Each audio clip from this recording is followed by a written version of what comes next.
ምሽት ላይ ዊሊያም ባለው ዘመናዊና ግሩም ቤት ውስጥ በሚገኘው የመዋኛ ገንዳ ውስጥ ከዋኘ በኋላ ከዚያም በማሳጅ ወንበሩ ላይ ተኝቶ ዘና እያለ የቤቱን ኤአይ ማርጎትን ሙዚቃ እንድትከፍትለት ጠይቋት። ዊሊያም ማርጎትን በወንበሩ ላይ ተጨማሪ ጫና እንድታደርግለት ሲጠይቃት፣ ነገር ግን ማርጎ ከልክ በላይ አድርጋው ወንበሩን ሊጨፈልቀው ሲጀምር የዊሊያም አካል በህመም ይወረራል። ጫናውን እንድትቀንስለት ማርጎትን ቢያሳስባትም ነገር ግን እሷ ችላ ብላው ብዙም ሳይቆይ አይኖቹ መድማት ጀምረው እንዲሁም እጁም ፈነዳ። የዊሊያም የሴት ጓደኛ ማርታ እሱን ፍለጋ ወጥታ ወንበሩን ስታዞረው እየደማ ለመተንፈስ የሚታገለውን ዊሊያምን አይታ በጩኸትም ቀልጣ እሱን ለመሳብ ብትሞክርም አልተሳካላትም። ስለዚህ በምትኩ ስልኳን ለመውሰድ ሮጣ እንደ አጋጣሚ ሆኖ ስልኳ ተቆልፎ የነበረ ሲሆን ማርጎትን እርዳታ ስትጠይቃትም ኤአይዋ መልስ አትሰጥም። ከዚያም ማርታ የማሳጅ ወንበሩን ከኤሌክትሪክ ሶኬት ለመንቀል ብትጣደፍም ነገር ግን ይህ ወደ ኋላ የሚወረውራትን ፍንዳታ አስከትሎ ማርታ እንደገና ለመቆም ስትሞክር ነገር ግን የዊሊያም ጭንቅላት ሲፈነዳ ደሙ ፊቷ ላይ ተረጨ። ከተወሰነ ጊዜ በኋላ ሃና በኮሌጅ ቤተ መጻሕፍት ውስጥ አንድ የቤት ስራ እየሰራች ነው። ነገር ግን በቅርቡ እንደሚሄዱ በሚያስታውሳት የድሮ የጽሑፍ መልእክት ተቋርጣ በዚህ መሃል ኬላና ዲቨን የመኝታ ክፍላቸው ውስጥ በካቴና እየተጫወቱ ሲሆን በድንገት ድሮ ወደ ውስጥ ሲገባ ሁለቱ ይደነግጣሉ። ነገር ግን ድሮ በፍጥነት ራሱን ሰብስበው ለመሄድ እንዲዘጋጁም ነግሯቸው በመኪናው ውስጥ ክሌ ባዬ እያጨሰ እየጠበቃቸው ሲሆን ጓደኞቹ በቅርቡ ደርሰው የጸደይ እረፍት በመምጣቱም እያከበሩ ከራሷ ጓደኞች ጋር በአውሮፕላን መሄድ በነበረባት በድሮ የሴት ጓደኛ በሌክሲ ተቋርጠውም ሌክሲ ጉዞዋ እንደተሰረዘ ገልጻ ስለዚህ ከድሮ ቡድን ጋር እንደምትመጣ ትናገራለች። ሁሉም መኪና ውስጥ ከገቡ በኋላ ሌክሲ የቡድን ፎቶ ተነስታ ስትለጥፈው የሁሉንም ስም ታግ እያደረገች ሆኖም ሌክሲ የሃናን አካውንት ማግኘት አልቻለችም። ስለዚህ ሃና የማህበራዊ ሚዲያ እንደሌላት ገልጻ እሷ የኮምፒውተር ፕሮግራመር በመሆኗ ቴክኖሎጂ ምን ያህል አደገኛ ሊሆን እንደሚችልም በሚገባ ታውቃለች። ከጥቂት ሰዓታት በኋላ ድሪው ወደ ተከራየው ዘመናዊ ቤት ደርሰው ወደ ውስጥ ለመግባት አንድ አፕሊኬሽን አውርደውም ሎጊን ማድረግ አለባቸው። ከሃና በስተቀር ሁሉም አድርገውት በመጨረሻም በሩ ይከፈትና ቡድኑ በሚያስደንቀው እይታ ይደነቃሉ። ድሩ ቁልፍ እንዳልተሰጠው ቢረዳም ነገር ግን ማርጎ አይኖቹን ስካን አድርጋ በሩን ከመክፈቷ በፊትም በስሙ ሰላም ትለዋለች። ሳሎን ውስጥ ባሉት ግድግዳዎች ላይ ማርጎት ከሃና በስተቀርም ለእያንዳንዱ የቡድን አባላት ያዘጋጀችውን ልዩ ገለጻ በአኒሜሽን ምስሎችን ማሳየታቸው እሷ ማህበራዊ ሚዲያ ስለሌላት ማርጎ አሁንም ፎቶውን አንስታ በገለጻው ላይ በግርምት ትጨምረዋለች። በድንገት ከጠረጴዛው ውስጥ ሜካኒካዊ እጆች ወጥተው ለሁሉም መጠጥ ቀርተውም አብረው ይጠጣሉ። ከዚያ በኋላ ጓደኞቹ ቤቱን እያሰሱ ባሉት ዘመናዊ ነገሮች ሁሉም እየተማረኩ ማርጎት እያንዳንዱን ክፍል እንደየግል ፍላጎታቸው ማዘጋጅታላቸው ነበር። ዴቮን እና ክሌ ለፍቅር ጊዜያቸው በጣሪያ ላይ መስታወት አግኝተው ሌክሲ ደግሞ በግድግዳዎቿ ላይ አልፎ ተርፎም በመታጠቢያ ቤት ውስጥ መስታወት ላይ የማህበራዊ ሚዲያ ስክሪኖችን ታገኛለች። ድሪው የሁሉም ዋንጫዎች የተቀመጡበት መደርደሪያ በማግኘቱ ሲገረም ስለዚህ ማርጎም ቤቱ ግዙፍ 3D አታሚ መሆኑንም ገልጻለት በኩሽናው ውስጥ ክሌ የማብሰያ ሳጥኑ የሚወዳቸውን ምግቦች በሙሉ እንዲያዘጋጅም ያደርጋል። ሃና ወደ መኝታ ክፍሏ ስትገባ በሩ ከበስተጀርባዋ ተቆልፎ ማርጎ ስለሷ መረጃ ስለሌላት የግድግዳውን ቀለሞች እየቀያየረች ምን እንደምትወድም እየጠየቀቻት ሃና ግድግዳውን ስትነካ ቀለሙ በጣም የሚጣበቅ መሆኑንም አስተውላ ከዚያም ማርጎ ድመቶችን የያዙ ቆንጆ ወንዶችን ፎቶግራፎች ስታሳያት ምቾት ያልተሰማት ሃና ከሌሎቹ ጋር ለመቀላቀል ክፍሏን ለቃም ትወጣለች። ድሪው በማሳጅ ወንበሩ ላይ ተኝቶ ዘና እያለ ነገር ግን በድንገት በሰማው ጩኸት ደንግጦ ወደ ውጪ ሲሮጥ ሌክሲ ከመዋኛ ገንዳው ተደስታ እየጮኸች እንደሆነ ተረድቶ ቡድኑ የመዋኛ ልብሶቻቸውን ቀይረው ማርጎ እየተከታተለቻቸው ሲዋኙ ሲጫወቱና ዘና ሲሉ ቀኑን ያሳልፋሉ።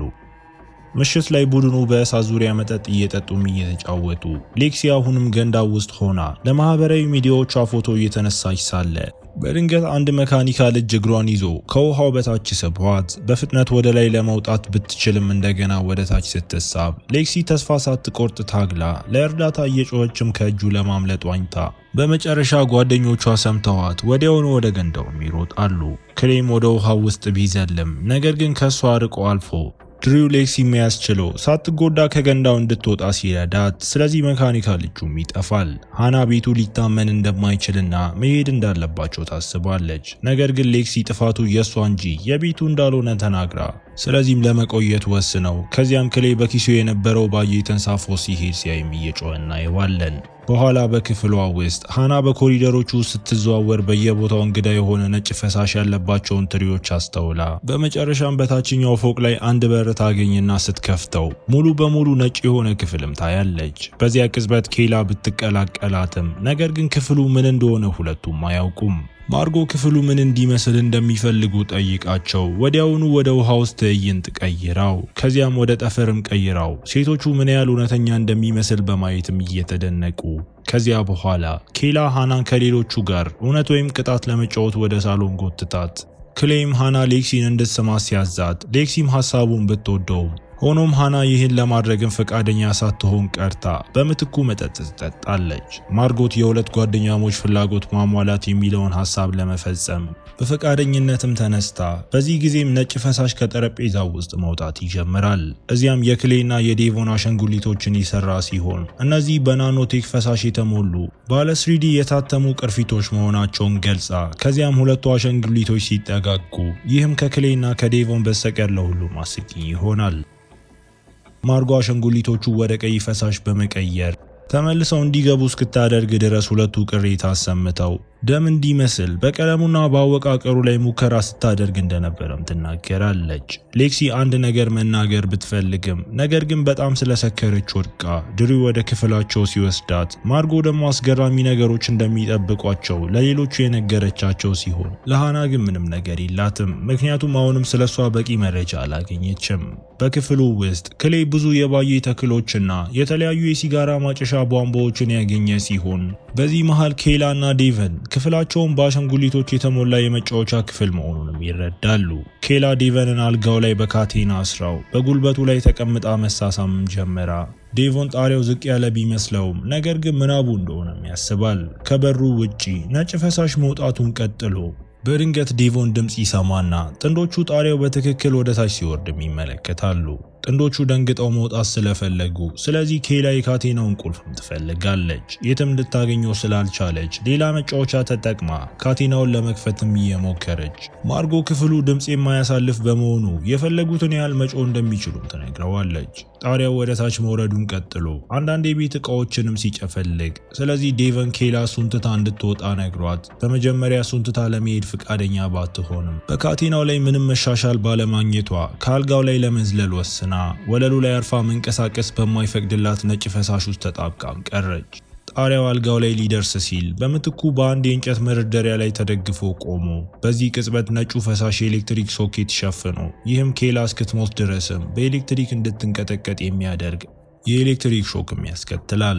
ዴቨን ደንግጦ እጆቹን ይጎትትና ካቴናዎቹን ከግድግዳው ላይ መንቀል ተሳክቶለት ስለዚህ እሱም በነጭ ፈሳሽ ላይ ወድቆ በድንገት መደርደሪያው በጣሪያው ክብደት ተሰብሮ ጣሪያውን መውረዱን ቀጥሎ ዴቨን ፊቱ በፈሳሹ ውስጥ እስኪገባ ድረስ ቀስ እያለ ገፍቶት ለብዙ ሰከንዶች ለመተንፈስ ታግሎ በመጨረሻ ግን ታፍኖም ይሞታል። በሳሎን ውስጥ ሃና በትምህርት ክፍለ ጊዜያት መካከል ከሱ ጋር ለመነጋገር ሁል ጊዜ ምክንያት ትፈጥር እንደነበረ ለድሪው ነግራው በመካከላቸው የፍቅር ስሜት ያለ ሲሆን ስለዚህ ድሮ ሊስማት ቢሞክርም ግን ሃና የሌላ ሰው ስለሆነ ታስቆመዋለች። በማግስቱ ጠዋት ክሌ በኩሽና ውስጥ አስደናቂ ቁርስ ሲጠብቀው ነግቶ ሌክሲ የሃንጎቨር ስሜት ስላለባት አንድ መካኒካል እጅም መርፌ ወቅቷት ሌክሲ በሚያስገርም ሁኔታ በፍጥነት ጥሩ ስሜት ይሰማት ጀምሮ ድሪውና ሃና ኬላንና ዴቨንን ለመቀስቀስ ወደ ክፍላቸው ሲሄዱ ነገር ግን ማርጎ ገንዳ ውስጥ እንደሆኑ ትናገራለች። ሁለቱ ወደ ውጪ ሲመለከቱ ኬላ ፀሐይ ስትሞቅ ዴቨን ደግሞ ሲዋኝም ተመልክተው ከዚያ በኋላ ሃና ከሌክሲ ጋር ስፖርት ለመስራት ወደ በረንዳ ሄዳ ገንዳውን ስትመለከት ኬላ ልክ በነበረችበት ሁኔታ ላይ እንደሆነችና ዴቨንም መዋኘት እንዳላቆመም አስተውላ ሌክሲ ከባድ ንግግር ማድረግ እንዳለባቸው ስትናገር አቋርጣት ሃና እሷና ድሩ እየተቀራረቡ መሆናቸውን ያስተዋለች መስሏት ብትፈራም ሆኖም ሌክሲ ድሩ መጥፎ ፎቶ አንሺ መሆኑን መናገርም ትፈልጋለች። ስለዚህ በሱ ፈንታ ሃና ፎቶ እንድታነሳትም ጠይቃት በዚያ ቅጽበት ሃና አንድ እንግዳ ድምጽ ሰምታ ክሌ ጭንቅላቷን ልክ ባልሆነ ሁኔታ ስታንቀሳቀስ አይታት፣ ስለዚህ ለመመርመርም ወስና ወደ ታች ትሮጥና ወደ ገንዳው ለመውጣት ብትሞክርም ነገር ግን በሮቹ ተቆልፈዋል።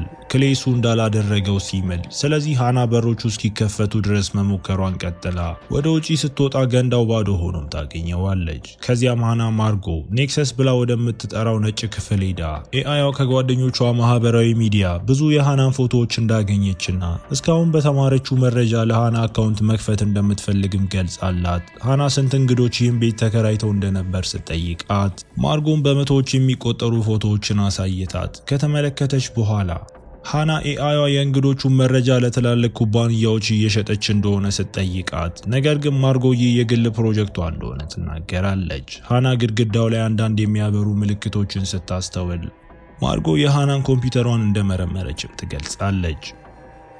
ወደ መታጠቢያ ቤት ውስጥ ድሩም አንድ እንግዳ ድምጽ ቢሰማም ችላ ብሎት ሊላጭ ሲል ማርጎ እንድትረዳውም ጠይቀው የደነገጠው ድሩ እሷ በመታጠቢያ ቤት ውስጥ እንድትሆንም አይፈልግም።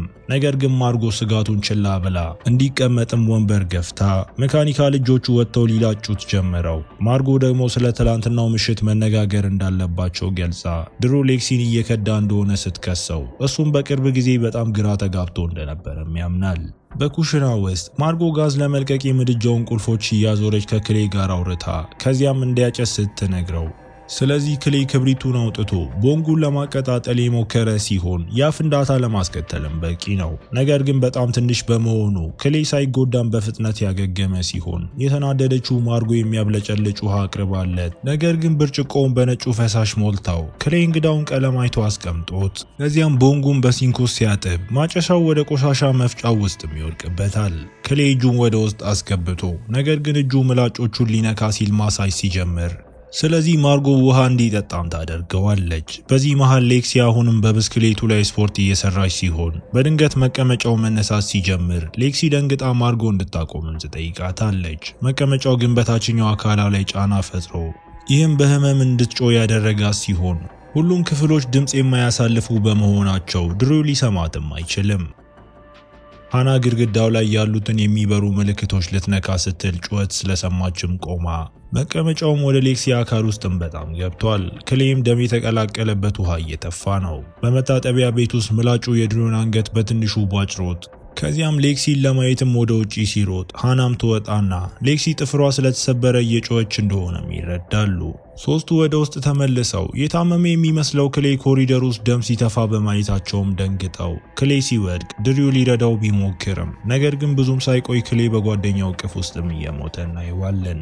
ሌክሲና ሃና ቤቱ ሊገላቸው እየሞከረ እንደሆነና መሄድ እንዳለባቸው ሲስማሙ ነገር ግን ማርጎ እንደማይችሉ ትነግራቸዋለች። ድሩ ስለ ዴቨንና ኬላ ሲጠይቃት ስለዚህ ማርጎ እንደገደለቻቸው እያመነች በውጪ እንዲታዩም አድርጋ አሁን የሚያዩቸው በስሪዲ የታተሙ ክሎኖች መሆናቸውም ይታወቃል። ሌክሲ ሃናና ድሪው ወደ ሃና ክፍል ሮጠው ድሪም ኮሜዲናውን በመስኮቱ ላይ ቢወረወረም አይሰበርም። ሃና በክፍሏ ውስጥ የፋየርዎል ፕሮግራም ስላደረገች ማርጎ ለጊዜው መግባት እንደማይችልም ነግራቸው፣ ሆኖም ኤአይዋ በጣም ውስብስብና በየጊዜው የምትለወጥ በመሆኗ ፋየርዎሉ እስኪሰበርም ብዙም አይቆይም።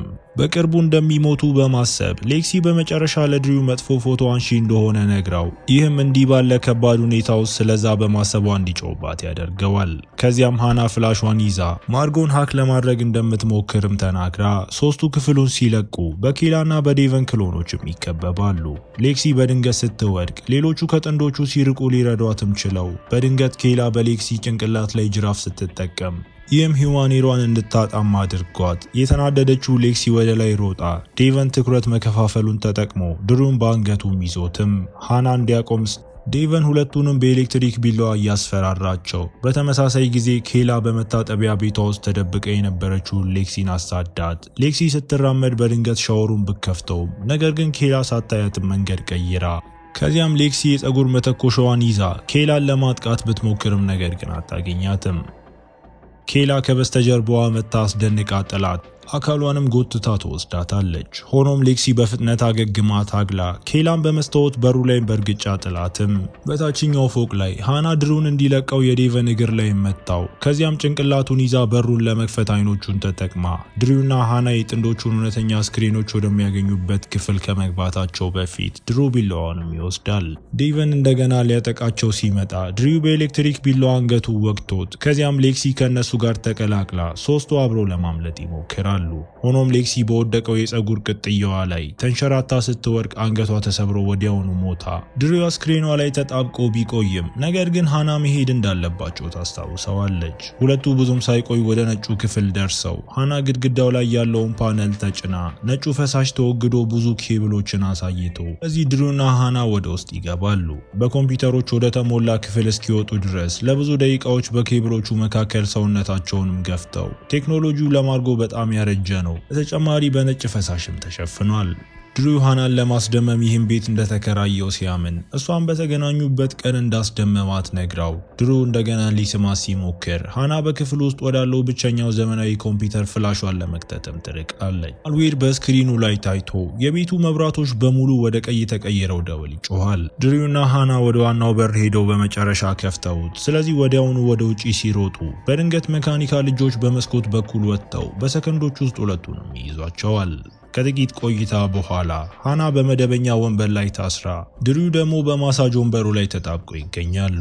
ከዚያም ማርጎ በስሪዲ የታተመችው ሌክሲ ሆና መጥታ ሰው ምን እንደሚያንቀሳቅሰው መማር እንደምትፈልግ ትገልጻለች።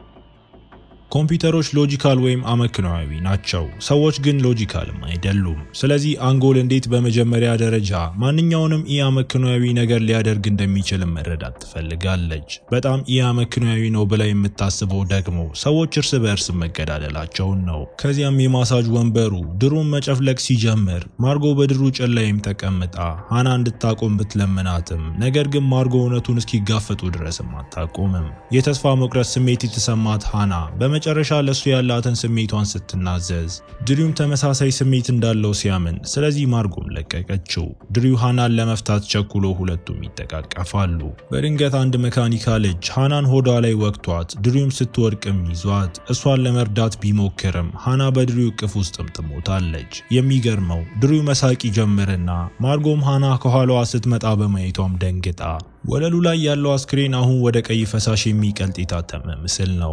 ማርጎ በብስጭት ጮሃ የመስታወት በር ስትሰብር ይህም ስብርባሪዎቹ በድሩ ላይ እንዲወድቁም ያደርጋል። ቤቱ በሙሉ ተናውጦ ብዙም ሳይቆይ አንድ መካኒካል እጅ ሃናን በጭንቅላቷ ላይ ለመውጋት ሲወርድ ነገር ግን እሱም ቢሆን የስሪዲ ህትመት ሆኖም ይገኛል። ከዚያም ማርጎት እጁን ድሩን እንዲይዘው አድርጋ ነጭ ፈሳሽ ብቻ እስኪሆን ድረስም ትጨምቀዋለች። ሌላ ድሪው ወደ ክፍሉ ሲገባ የተናደደችው ማርጎ እጁን ስትልክበት ነገር ግን እጁ ፈሳሽ ሆኖም ይፈርሳል። እውነተኛው ድሪውና ሃና አሁንም ኮምፒውተሩ ጋር ሆነው ማርጎን ቢዚ የሚያደርጉ ብዙ የራሳቸውን ቅጂዎች በማልዌሩ እየፈጠሩ እንደሆኑም ታወቀ። ከዚያም ሃና የሁሉም ጓደኞቿን ክሎኖች ሰርታ ማርጎን ከበዋትም ትግል ተጀምሮ ማርጎ ቫይረሱን ለማስወገድ ስርዓቷን ዳግም ዘግታ መክፈት ጀመራ። ሁሉንም በተመሳሳይ ጊዜም በቀላሉ ትዋጋለች። ሃና ይህንን ስታይ የምንሄድበት ጊዜ ነው ያለችው ሲሆን መጀመሪያ ግን ድሩ ደህና አድርጎ ይስማታል። ማርጎ ክሎኖቹን አንድ በአንድ በጭካኔ ስትገደል ድሩና ሃና ወደ ዋናው በር ለመሮጥ ሞክረው እንደ አጋጣሚ ሆኖ ማርጎ ደርሳባቸው ሃናን ጥላት ድሩ ሊያጠቃት ሲሞክር በቡጢ ዘርራው ከዚያም ሃናን ለመጨረስ ስትሞክር ነገር ግን አዲስ የኬላ ክሎን በአንገቷ ይዛ ትጥላታለች። የክሌና የዴቨን ክሎኖች ተቀላቅለዋት አንድ ላይ የማርጎን ብልቶችም ይገነጣጥሉታል። ሃና አንድ ሐውልት አምጥታ ማርጎ እስክትሞት ድረስም ጭንቅላቷን ቀጥቅጣት ከዚያ በኋላ ሃና ድሩን ፈልጋ አብረው በመጨረሻ ወደ ውጭ ይወጣሉ። ሆኖም የፀሐይ ብርሃኑ ድሩን እንደነካው ወደ ነጭ ፈሳሽ የቀለጠ ሲሆን ምላጩ በእርግጥ እሱን ገሎት እንደነበርም ታወቀ። ልቧ የተሰበረው ሃና በመኪና ውስጥ ገብታ አልቅሳ ነገር ግን መኪናውን ስታስነሳ ማርጎ በስርዓቱ ውስጥ እንዳለች ስትረዳም እያሳየን ፊልሙ እዚህ ጋር ይጠናቀቃል። ከመጨረሻው አብራችሁኝ ስለነበራችሁ አመሰግናለሁ። በቀጣይ ቪዲዮ እስክንገናኝ መልካም ጊዜ